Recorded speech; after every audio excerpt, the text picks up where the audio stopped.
Video बघत असलेल्या प्रत्येकाला महाप्रपंचतर्फे तेजस कुंभारचा सप्रेम जय शिवराय, सप्रेम जय श्रीराम.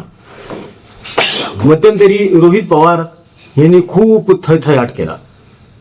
अजितदादांना न्याय मिळालाच पाहिजे, त्यांच्या मारेकऱ्यांना पकडा, त्यांच्या मारेकऱ्यांना शिक्षा झालीच पाहिजे, त्यांचा खूनच झालेला आहे, हा अपघात नाही, हा घातपातच आहे आणि जवळचाच कुणीतरी केलेला असेल. मग कुणीतरी रेकी करायला आलं होतं तिकडे दादांच्या धावपट्टी बारामतीची, तिथे रेकी करायला आलं होतं कुणीतरी. त्याच्यानंतर काय तर ते असं जात होतं विमान, ते असं कसं झालं, वैमानिक दारू पिलेला होता, असे काय काय काय काय काय काय आरोप करत सुटले. हे नंतर तर म्हटले दादा नव्हतेच त्या प्लेनमध्ये, 6वा माणूस कुठून आला, 7वा माणूस कुठून आला. रोज काही ना काही प्रश्न रोहित पवार त्या प्रकरणावरून उचलून धरत होते. थैथयाट करून ठेवला होता सगळा. बरं, उगाच लोकांच्या मनामध्ये संभ्रम निर्माण करत होते, शंका निर्माण करत होते. खरं तर तसं काहीच नाहीये. हे अनेक जणांनी आपल्या व्हिडिओज मधून सांगितलं, अनेक एक्सपर्ट्स जे आहेत त्या एक्सपर्ट्सनी सुद्धा सांगितलं. काही एक्स पायलट जे आहेत त्यांना सुद्धा विचारण्यात आलं की असा अपघात होऊ शकतो का, की हा घातपात असू शकतो. तर पायलटचं सुद्धा म्हणणं आहे की नाही, हा घातपात नाहीये, हा अपघात आहे. शरद पवार यांनी तर त्याच दिवशी सांगितलं होतं की हा घातपात नाहीये, हा निव्वळ अपघात आहे. तरी सुद्धा हे विश्वास ठेवायला तयार नाहीत. तरी सुद्धा यांनी ते 2 महिने चालवूनच ठेवलं आणि त्यांना हे दाखवून द्यायचं होतं की बघा माझं किती प्रेम आहे अजितदादांवर, इतरांपेक्षा मला सगळ्यात जास्त काळजी आहे अजितदादांची, हे त्यांना दाखवून द्यायचं होतं, बाकी काही नाही. कारण गेल्या 1 महिन्यामध्ये तुम्ही कधी ऐकलं का रोहित पवारांकडून त्या एकंदर घटनेबद्दल काही भाष्य? काहीच नाही.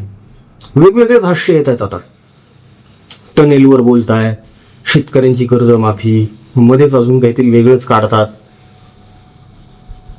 आता विचार करा तुम्ही, हे टीका करत होते कशावर? सुनेत्रा काकींवरच, की इतक्या घाईघाईमध्ये तुम्ही हे कशाला केलं, काय शपथ कशाला घेतली उपमुख्यमंत्री पदाची. लग्न सोहळा झाला देवतीचा, यांनाच आठवण तरी आली असेल का अजितदादांची त्या लग्न सोहळ्यामध्ये? सगळेच नाचत होते तिथं मस्त. पार्थही नाचत होता, जय पण नाचत होता. आता लग्न समारंभ आहे, आनंद सोहळा आहे, तो भाग निराळा ना. पण तिथे कुठेतरी छान मस्त एक फ्रेम दादांची लावली असती तर रोहितनं तरी लावायला पाहिजे होती ना, कळलं असतं जगाला खरंच प्रेम आहे. मग असो, तो त्यांचा वैयक्तिक प्रश्न आहे, आता आपण काय बोलावं त्याच्यावर. पण हा जो प्रकार आहे, ही जी दुर्घटना घडली अजितदादांच्या बाबतीत आणि अमोल मिटकरी, रोहित पवार यांच्यासारख्यांनी शंका उपस्थित केल्या, चौकशी करा, त्याचं अगदी सखोल असं स्पष्टीकरण देवेंद्र फडणवीसांनी नुकत्याच सादर केलेल्या प्रस्तावामध्ये सांगितलेलं आहे. ते आज बघून घ्या. थोडंच आहे, पण नेमकं अजितदादांचं अपघात प्रकरण हे, याचा तपास कुठपर्यंत आलेला आहे, कोण करतंय, कसं करतंय, चार्जशीट दाखल झालेली आहे का, रिपोर्ट्स काय काय आले, कोणी काय अहवाल दिलेले आहेत, हे सगळे तपशील देवेंद्र फडणवीसांनी सांगितलेले आहेत. ते आपण आता बघणार आहोत. त्या अगोदर एक छोटीशी विनंती आहे मित्रांनो, आपल्याच पैठण, घनसावंगी, फुलंब्री इथल्या काही गायी आहेत.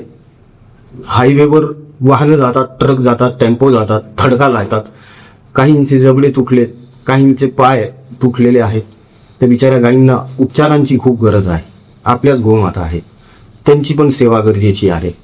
सोबतच बळीराजा जो आहे आपला, जो दुष्काळाचा मार बसतोच आहे अजूनही, आधी बसला आणि आताही बसतोय. पावसानं मारली हो दडी, काय करावं बिचारे त्या कुटुंबानं.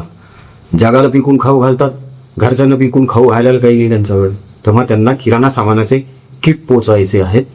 कॅन्सरग्रस्त रुग्णांना नुकतंच आपण इंजेक्शन्स आणि पॅथॉलॉजीचे ट्रीटमेंटसाठी सहकार्य केलं, मदत केलेली आहे इंजेक्शन आणि याची. सोबत रुग्ण आणि त्यांच्या नातेवाईकांना आपण भोजनाची सुद्धा आता नुकतीच सोय केली. तर हे कार्य अविरतपणे आपलं चालू आहे. आता आपण 51 अनाथ आश्रमातल्या विद्यार्थिनी यांचं या वर्षीचं शालेय शिक्षण करत आहोत. वह्या, पुस्तकं, पाटी, दप्तर, पेन्सिल, बूट, काय करणं लागेल ते, गणवेश. तर कार्य मोठं आहे मित्रांनो, वाढत चाललंय सगळी. आपण आता नाशिक आणि जवळपास नगरपर्यंत सुद्धा पोहोचलेलो आहोत हे कार्य करत. तेव्हा जास्तीत जास्त प्रमाणामध्ये या आपल्या स्वाभिमानी हिंदू प्रपंच परिवाराच्या सत्कर्मामध्ये सहभागी व्हा, सहकार्य करा, कारण आता हे महाराष्ट्रभर आपण करत आहोत. तेव्हा मित्रांनो, तुमच्या सहकार्याची, योगदानाची नितांत गरज आहे. तुमच्या इच्छेनुसार, मर्जीनुसार आपल्या या सगळ्या उपक्रमांमध्ये तुम्हाला तुमच्या मर्जीनुसार, इच्छेनुसार जे योगदान द्यावं वाटतं ते निश्चित द्या. ट्रान्झॅक्शन केल्यावर त्याचा स्क्रीनशॉट व्हॉट्सअपवर ठेवा, म्हणजे आपल्याला त्याची पावती बनवता येईल, त्याचा ट्रॅक रेकॉर्ड ठेवता येईल आणि आपलं कार्य नेमकं कसं सुरू आहे, काय सुरू आहे हे तुम्हाला कळवता देखील. तेव्हा मन मोठं करा आणि पुढे या मित्रांनो, कारण आपलं थोडंसं योगदान आणि थोडंसं सहकार्य, आधार एखाद्याला मोलाचा आधार ठरू शकतो आणि त्याला ऊर्जा मिळू शकते. तेव्हा या सकारात्मक उपक्रमांमध्ये, सत्कर्मांमध्ये सहभागी व्हा. आता लगेच बघूया देवेंद्र फडणवीस हे नेमकं अजितदादा पवार यांच्या त्या प्लेन क्रॅश घटनेबद्दल काय बोललेत. एक अत्यंत महत्त्वाच्या मुद्द्यावर या ठिकाणी या अंतिम आठवडा प्रस्तावामध्ये चर्चा झाली. ती म्हणजे राज्याचे दिवंगत उपमुख्यमंत्री माननीय अजितदादा पवार यांच्या संदर्भात जी काही घटना घडली आणि ते त्या ठिकाणी आपल्यातनं निघून गेले त्याच्या तपासाच्या संदर्भात.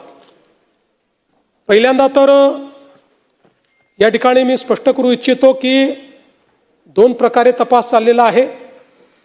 एक प्रकार CID आपलं करते, दुसरं आपल्याला माहिती आहे की AIB करते. एक मुद्दा या ठिकाणी आला की आपण CBIला लिहिलं होतं, मग CBIने इन्क्वायरी का घेतली नाही.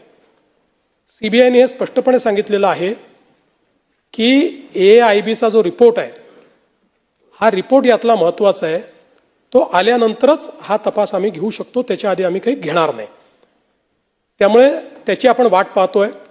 याच्यामध्ये आत्तापर्यंत CIDने जो तपास केला आहे त्या तपासामध्ये काही गोष्टी समोर आलेल्या आहेत की ज्याच्यामध्ये वेगवेगळ्या गोष्टींसोबत एक शंका पायलट सुमित कपूर यांच्याबद्दलही होती. त्यांचं बँक खातं, इन्शुरन्स पॉलिसी, शेअर मार्केटमधली गुंतवणूक हे सगळं काही तपासलेलं आहे, पण त्यात कुठलंही काही संशयास्पद आढळलेलं नाही. बाकी सगळे जेवढे फुटेज आहेत ते मिळवलेले आहेत, त्याचं विश्लेषण केलेलं आहे.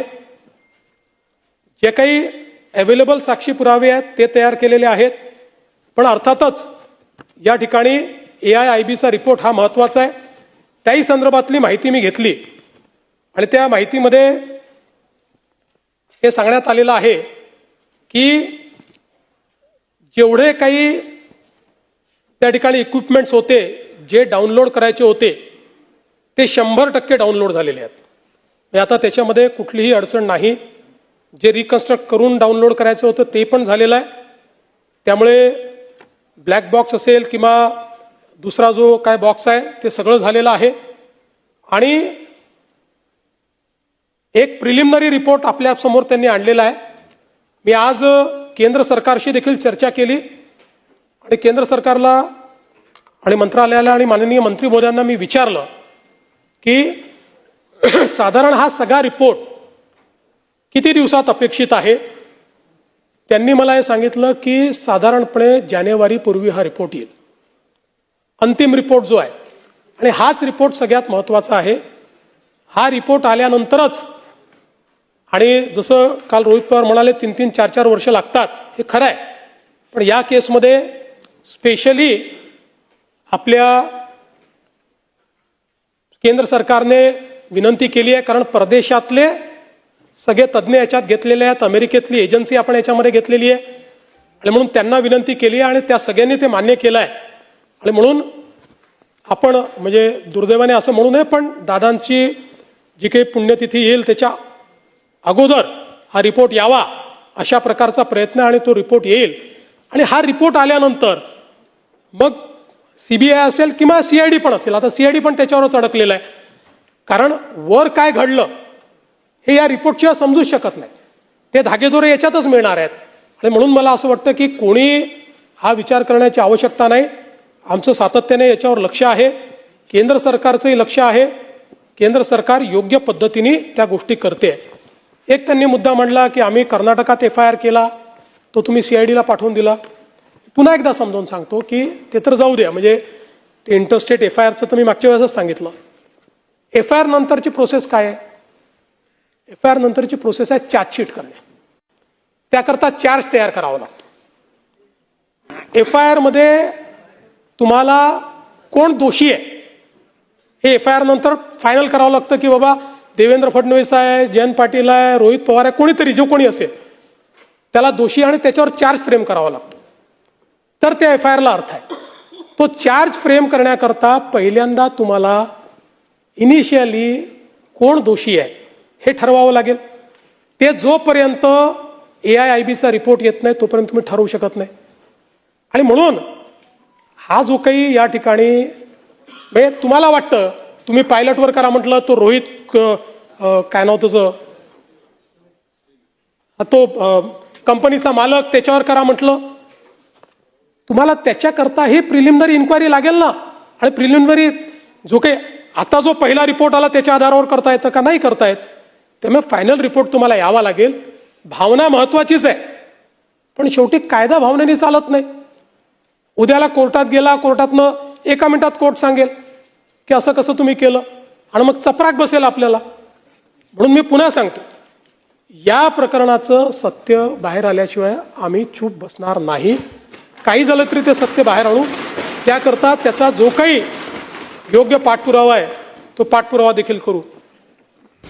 देवेंद्र फडणवीस यांनी या अगोदर सुद्धा सांगितलेलं आहे की जर हा घातपात असेल तर ज्यानं कोणी केलेला आहे त्याला अजिबात सोडलं जाणार नाही, त्याला कडक शिक्षा होणार म्हणजे होणार. आणि देवेंद्र फडणवीस हे करणारच. त्याचं कारण असं आहे, रोहित पवार कितीही जरी दाखवत असले की अजित पवार यांच्या जाण्यानं माझं नुकसान झालं तर झालेलं नाहीये. खरं नुकसान देवेंद्र फडणवीस आणि एकनाथ शिंदे यांचं झालेलं आहे. खरं नुकसान हे महाराष्ट्राच्या जनतेचं झालेलं आहे. जे अजितदादांवर खरंच मनापासून प्रेम करतात त्यांचं नुकसान झालेलं आहे. हे जे करत आहेत हे सगळं ढोंग आहे. कारण हा प्रस्ताव जेव्हा देवेंद्र फडणवीस तिथं मांडत होते तेव्हा रोहित पवार सभागृहातच नव्हते. कारण सभागृहात असते तर मग धिंगाणा घातला असता ना तिथे परत या विषयावरून. कारण त्यांनी तर आधीच सांगितलं होतं अधिवेशनाचा फक्त पहिलाच दिवस मी असणार आहे, त्याच्यानंतर मी नसणार आहे, मी दौऱ्यावर असणार आहे. आणि मग शेतकऱ्यांचं दुःख जाणून घेण्यासाठी हे बाहेर पडले. आता रोहित पवार परत या प्रकरणावरून बोलतीलच, नक्कीच बोलतील की कुठपर्यंत आली चौकशी, CBI काय करतंय, हे काय करतायत आणि ते काय करतायत, कुठे पुरावे वगैरे. अहो ते पुरावे गोळा करायचेत, अहवाल गोळा करायचे आहेत, एव्हिडन्स चेक करायचेत सगळे. ते आषाढी एकादशीला मटण खाणे इतकं सोपं काम नाहीये. ऍक्च्युली आषाढी एकादशीला मटण खाणं हे पण सोपं नाहीच आहे काम, पण ते तुमच्यासाठी सोपं आहे. महाशिवरात्रीला बिर्याणी फुक्का जोडणे मित्राच्या हॉटेलवर, त्याचे फोटो सोशल मीडियावर टाकणे इतकं सोपं नाहीये. ते पुरावे गोळा करायचे, आणि ते देखील एका डिग्नेटरीचे. अजितदादा पवार उपमुख्यमंत्री, किती सेन्सिटिव्ह केस आहे ही, याचं गांभीर्य असलं पाहिजे. आता बघा तुम्ही, अमोल मिटकरी आणि रोहित पवार परत चालू होणार या प्रकरणावरून. पण कदाचित कुठेतरी आता असं वाटायला लागलेलं आहे की यांना महायुतीमध्ये शिरायचंय शरद पवार गटाला. त्याच्यामुळे कदाचित शरद पवारच अजित पवारला, रोहित पवारला दाबतील. आता हे जास्त बडबड करू नको, आपल्याला तिकडे जायचंय म्हणून. यांचा काहीच भरोसा नाहीये. हे कुठेही काहीही राजकारण करू शकतात. हे जर स्वतःच्या घरात राजकारण करू शकतात तर हे बाहेर काय राजकारण, किती राजकारण करत असतील विचार करा तुम्ही. फक्त घरातल्या सुनेला जर ही बाहेरची म्हणू शकतात तर बाहेरच्यांना सुद्धा घरचे म्हणू शकतात. हे काहीच भरोसा नाहीये यांचा. पण तरी देखील रोहित पवार यांनी जे प्रश्न उपस्थित केलेले होते इतके दिवस जो थैथयाट केला होता त्याची ही समर्पक उत्तर आहेत सगळी, आणि समजतील सोप्या भाषेत अशी आहेत. तेव्हा आता ह्यावरून सुद्धा गहजोब करायची गरज नाहीये. थोडा वेळ द्यायला पाहिजे यंत्रणांना आपण तपास करण्यासाठी, पुरावे गोळा करण्यासाठी. तेवढा वेळ जर आपण देणार नसू तर अवघड आहे मग सगळं.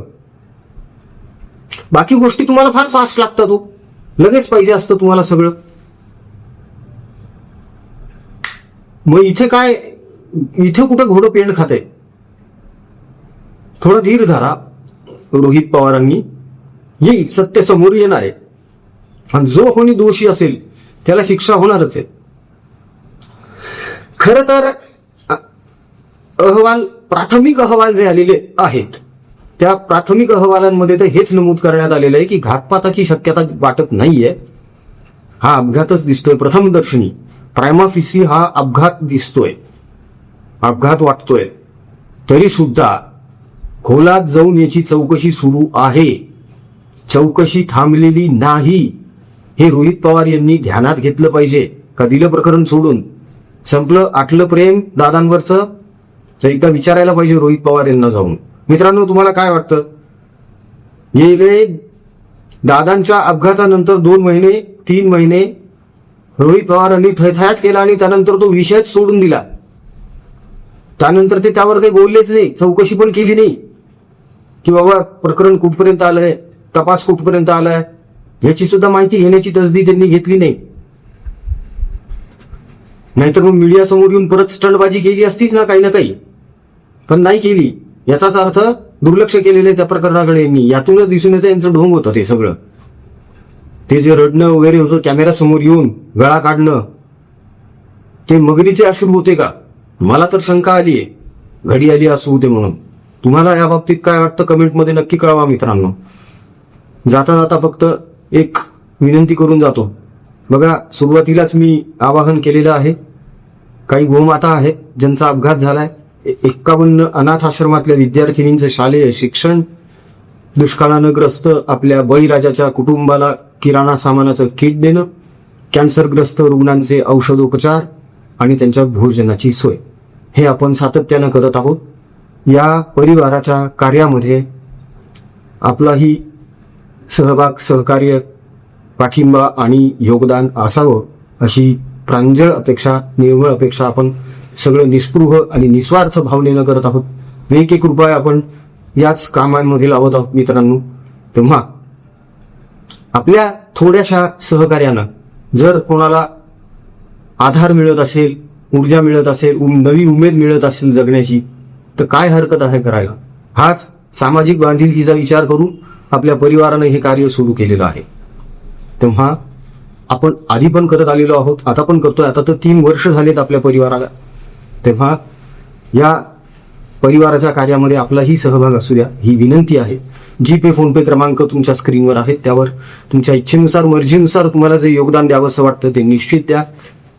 ट्रान्झॅक्शनचा स्क्रीनशॉट व्हॉट्सअपवर नक्की पाठवा, म्हणजे त्याची रीतसर पावती बनवता येईल, त्याचा ट्रॅक रेकॉर्ड ठेवता येईल आणि परिवार नेमकं काय काय काम करतोय ते व्हॉट्सअपवर तुम्हाला वेळोवेळी कळवलं देखील जाईल. तेव्हा हात जोडून विनंती आहे, मन मोठं करून पुढे या मित्रांनो. व्हिडिओ कसा वाटला कमेंटमध्ये निश्चितपणे कळवा. आमचा कमेंट बॉक्स तुमच्या प्रतिक्रियांसाठी आतुरतेने वाट बघत असतो. तेव्हा पटापट कमेंट्स करा, व्हिडिओला लाईक करा, शेअर करा, महाप्रपंचला सबस्क्राईब करा. जय हिंद, जय महाराष्ट्र, वंदे मातरम, जय शिवराय, जय शंभूराजे, जय भवानी, जय जगदंब, भारत माता की जय, जय श्रीराम.